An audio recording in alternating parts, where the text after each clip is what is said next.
So just a quick video to talk about the solution here. I had to change from, instead of doing in the bottom to check for this variable here that I created, I put this on the top because otherwise it was running twice and making the string longer. And then I also had to check if it finds the text B. I didn't check this, and I also changed this stuff here where before I was checking for the space, but now I'm checking to see if it is on the alphabet or not. And what else?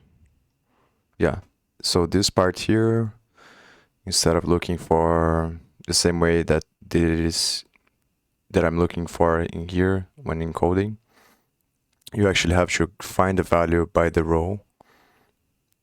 Find the row first, and then find the index of the row, which is what I'm doing here using np.where, and then use this index to find the letter in the alphabet.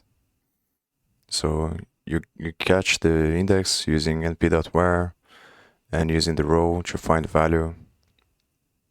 First you find the row, then you find the index in that row, and then you use that index to find the letter in the alphabet, and then you increase the result by the letter, and it looks like this works. And I think that's the only thing that